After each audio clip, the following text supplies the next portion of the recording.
I was looking at the list of people that you have helped. Bill Clinton, Princess Diana, Mikhail Gorbachev, Mother Teresa, Nelson Mandela. These are like the icons of my lifetime. Observe the patterns. It is basically divided into 4 stages. Now, something that really separated the people who are really all these online gurus now and the people who are, like us, hustling for a day or two, and who say that I couldn't be successful compared to my mentor, it is because you forgot to observe the patterns. So what is patterns? So patterns are basically a period in life where, it is basically divided into 4 stages. And I thought, Tony Robbins, there's no one as, I would say, as better as Tony Robbins who could explain patterns. So watch this video, and in which he actually explains him and Patrick Bateman on their chat in a podcast. They actually talk about patterns and how we actually find that out and how it can help you become successful. The first thing is pattern recognition. If you start recognizing patterns, fear disappears. Because like right now when people say, oh, we've never been so divided, or now we're, the country has a little more optimism, but we've never been so divided. It's total BS. I can show you the letters that are put out that were posted between Jefferson and Adams. And if you read what they wrote, it makes anything the left or right has said about each other look calm compared to that. So it's like we go in cycles. So when you recognize a pattern, you no longer react. It's like losers react, leaders anticipate. Anticipation is power. So when you know the pattern, and that's what makes anybody great, they see the pattern. But what makes them really great is the second skill, when you learn to use the patterns.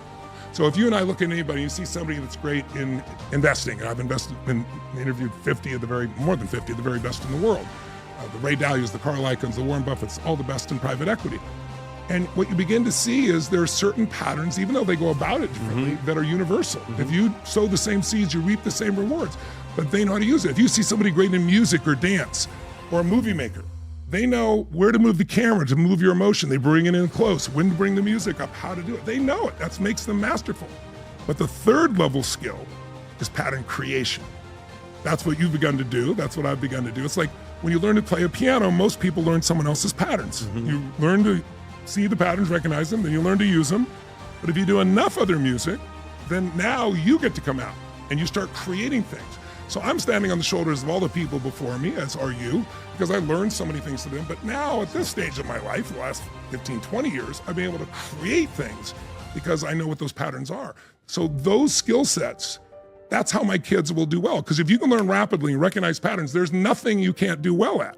And that's really, by the way, noting the patterns of where we are in history, the pattern of where you are in your own life. I'll give you a simple example. What made human beings go from survival, living in fear, where we're hunter-gatherers, to where we could stay in one place, build communities, build cities, build countries, have homes, have the education. What made that possible was one pattern recognition that changed humanity. Do you know what it was? Pattern recognition. That you're not talking fire, you're not talking pattern recognition. Community, that we need each other. What is it? Seasons. Seasons. Until we understood seasons, we had to constantly move from place to place and hope we could find our food. But once we understood seasons, we knew if you do the right thing at the wrong time, there is zero reward. But if you do the right thing at the right time, the rewards are immense. So if you plant in the winter, I don't care how hard you work, or the summer, you get nothing. It's like recognizing the seasons changed humanity. Well, there's a season in your own life. Some of your viewers are younger, maybe 0 to 21. Think of that as springtime. When it's springtime, what does spring have? Everything grows easily. If it's a springtime in business, you think you're a genius because your business grows. Everybody's business grows because it's a time of tremendous optimism and immense growth. The environment's different, people's attitudes are different. But these cycles go through 18, 20-year cycles. You study 1,000 years of Roman history, which I've done, or 500 years of Anglo-American history. You see about every 18 to 20 years, there's a shift. It's kind of like we exhaust an emotion. Do you ever smile so much your face hurt? Yes. You know what I mean? So you need a change. Sure. Well, after springtime, the easy time, comes a summertime. And the summer is always a testing time. It's tougher. A lot of people plant in the spring and they go, where's my crop? Are you new? You have to get through all the seasons, right? So summer tests people.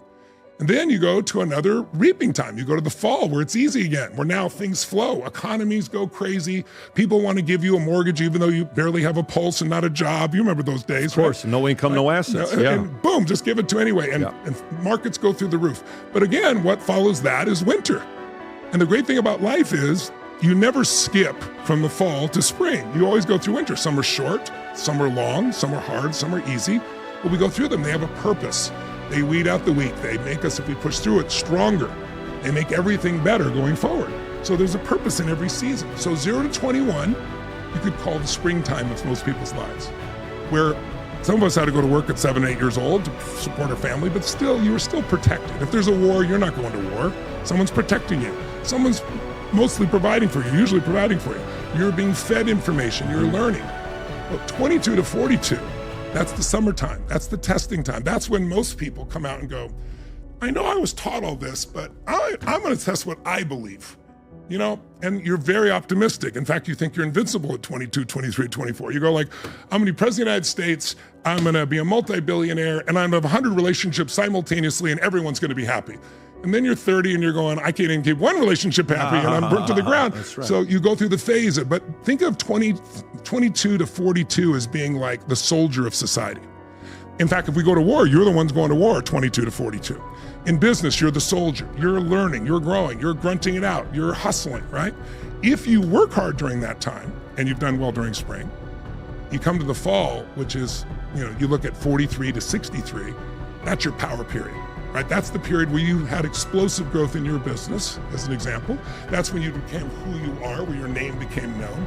That's where all of a sudden you can do probably more today with your pinky than when you work 20 hours a day. And now if you work 20 hours a day, it produces generational impact, much greater than that. So that period of time, by the way, 22 to 42, if people are in that stage of life right now, it's statistically the most unhappy period.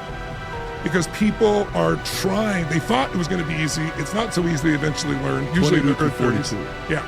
And what they learned is, we're not as easy as I thought, I'm not as invincible as I thought, and they have to figure things out, and they're trying to prove themselves to themselves and others. They haven't figured it all out yet. Now, some people do these seasons earlier, some later, but it's a good range. In that power period, that's when you have greatest economic growth. That's when you start having long-term relationships. But the ultimate time, and I say to you this as a brother who's heading in that direction, because I never would have believed it, is really when you get to 63 to 83 or 63 to 103 or 63 to 120, which is the oldest humans, the final season, the winter season. But that's the season in which you really are the elder of society. And if you've done your job up front, you've reaped so much, all you want to do is give back. And you don't worry about what people think about you, because you sure would like to make everybody happy, but you know, unless you got holes, Jesus couldn't pull it off. So I don't know if you're going to do that, right? So it's like, I'm here to help the people that are interested. I'm not here to say I'm the right thing for everybody. And you own yourself at a different level, and you really can move the pinky and make things happen. So, I remember.